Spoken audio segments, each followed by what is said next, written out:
a recent study showed that a lot of Americans think you need to have at least $1 million in order to retire.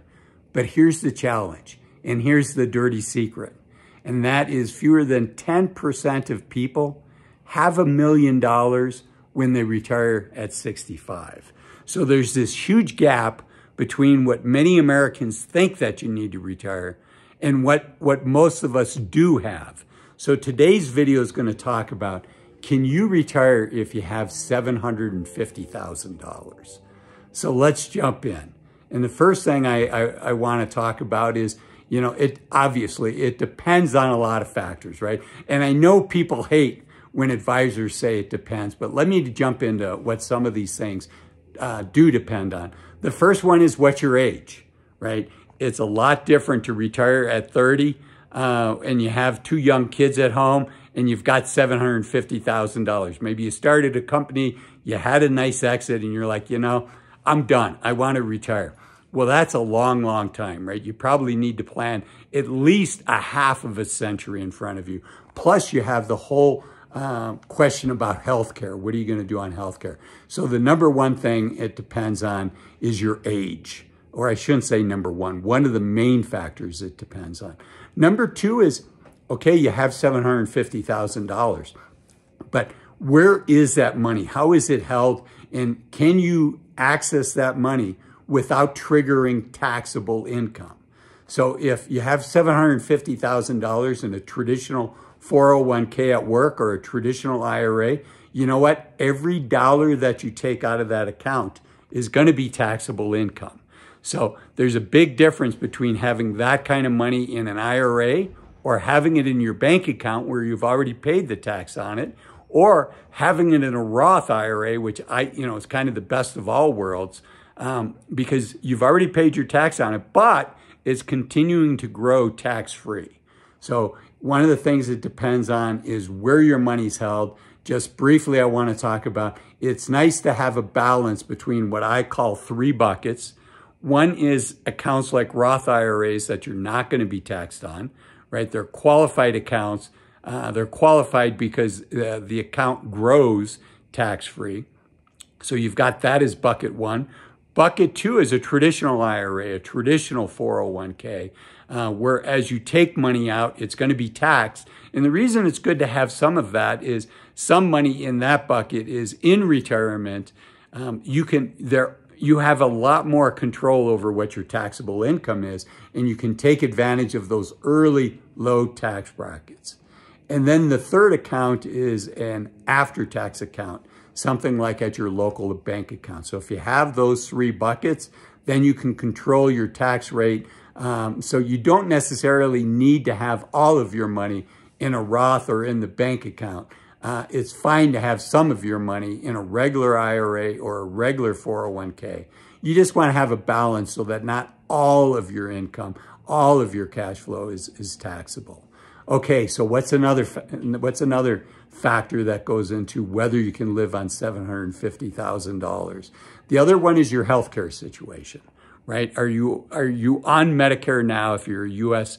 Viewer, or does your country offer you healthcare, or do you have to go on the open market and buy it on your own? And, you know, if that's your situation, you know, obviously they do sell healthcare insurance. It doesn't have to come from your employer, but you want to find out how much that's going to cost you. You want to have a game plan for that before you retire. And that's a place that a fee-only financial advisor can help you. I'm not giving financial advice here. I'm giving you things to think about before you retire.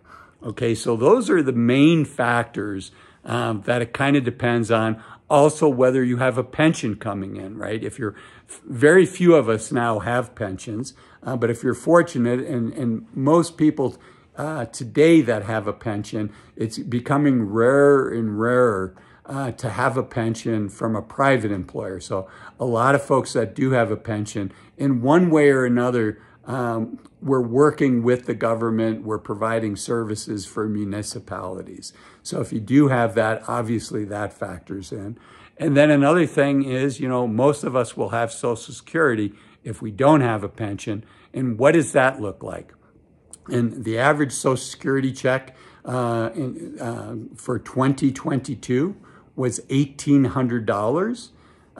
But that's for everybody from every age group, including people that took Social Security as soon as they could, as well as people that waited until they were 70 to maximize their benefits.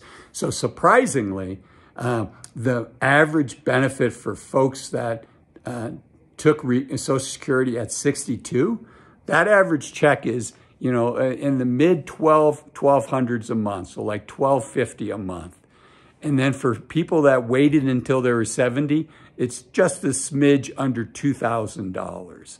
So, you know, do you have Social Security? When does that kick in and how much is that going to be? Now, the good thing about the Social Security pension is it's indexed for inflation. So last year, the Social Security recipients got a pretty nice bump in the cash flows that they received, but of course, everything that we're buying is more expensive.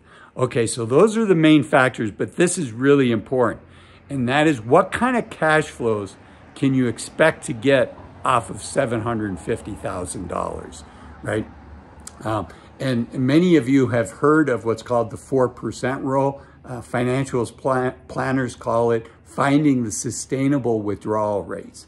And that the 4% rule came from a gentleman by the name of Bill Bengen. He really did one of the first studies in this area and is considered to have the seminal study. But essentially, he looked at many, many different outcomes and said, okay, we want this money to last at least 30 years. And we want people to have a 95% likelihood of not running out of money. But here's the dirty secret with the 4% rule. You know, in 950 cases out of 1,000, people did not run out of money with that 4% allocation. And it's important that the 4% distribution rate. It's important to note that this is not a risk-free portfolio, though. This is a portfolio that's somewhere between 50% and 70% in the stock market, with the rest in very short duration, high credit quality U.S. Treasury. So you're assured that the government is going to pay you back your money. So it's not a risk-free portfolio.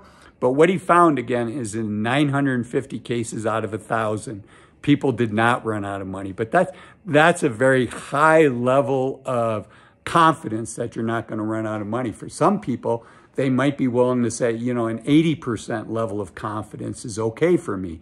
And nobody can make that decision for you, right? We can share with you the facts.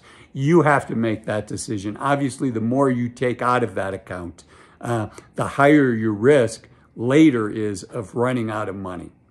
So there's various tweaks to it. Let's just say that the range tends to be from 4% a year to 6% a year. As you start to get above 4%, that starts to feel aggressive to financial advisors.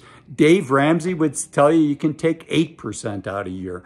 I suggest that you see a fee-only financial advisor and see you know, what the numbers look like for you, and then you make the call for what's right for you.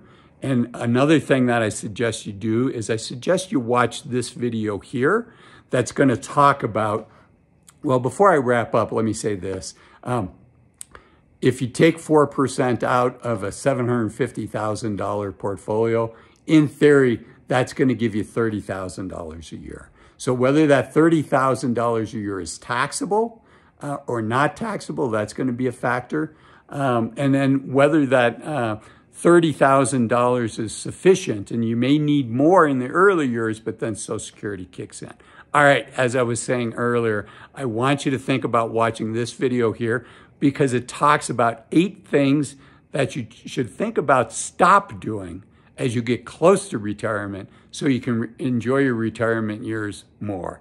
So here's that video. I hope you enjoy it. Thanks for watching. Bye-bye.